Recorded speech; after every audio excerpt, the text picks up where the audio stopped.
กองบัญชาการทหารเมืองบุญเหนือประกาศบ่งตัวแต่งตั้งหน้าที่คันบัญชา โดยอิงใส่ความเรียกร้องต้องการของหน้าที่การเมืองในเฉพาะหน้าและยาวนาน ในตอนเช้าของวันที่ 7 มิถุนายน 2564นี้กองบัญชาการทหารเมืองบุญเหนือได้จัดพิธีประกาศบ่งตัวแต่งตั้งรองกองบัญชาการรองแผนกการ หัวหน้าแขนง โดยการเป็นประธานของสหายพันเอกสมจันทร์ลอดสุรี คณะประจำพรรคกองบัญชาการทหารแขวง หัวหน้าห้องการเมือง กองบัญชาการทหารแขวงพงษาลี มีแผนกการที่เกี่ยวข้อง มีคณะพักคณะบัญชา ตลอดฮอดพนักงานนักรบภายในกรมกองเข้าร่วมอย่างพร้อมเพรียง ในพิธีดังกล่าว สหายพันตรีวรรณคำศรีวิไลรองหัวหน้าแผนกพนักงานห้องการเมือง กองบัญชาการทหารแขวง ได้ขึ้นผ่านข้อตกลงของกระทรวงป้องกันประเทศ ฉบับเลขที่ 3332 กปท นครหลวงเวียงจันทน์ลงวันที่ 17 เดือนพฤษภาปี 2024ว่าด้วยการแต่งตั้งรองหัวหน้าการเมืองกองบัญชาการทหารเมืองบุญเหนือที่ขึ้นกับกองบัญชาการทหารแขวงพงษาลีในนี้แต่งตั้งสหายพันโทสมพรสุริพลเป็นรองหัวหน้าการเมืองกองบัญชาการทหารเมือง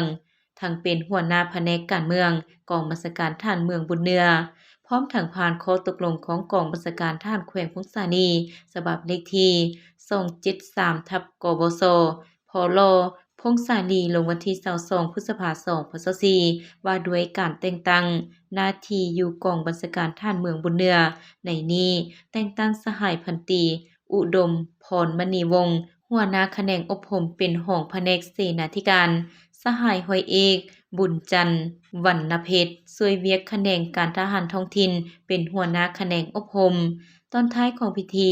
สหายพันเอกสมจันทร์ลอดสุรีประธานพิธีได้โอลมซึ่งก่อนอื่นสหายได้แสดงความย่องหย่อสมเชยต่อผู้ที่ได้รับการแต่งตั้งหน้าที่ใหม่และเรียกร้องให้จงตั้งหน้าฝึกฝนหล่อหลอมตนเองรักษาคุณสมบัติศีลธรรมปฏิบัติมีสติเคารพ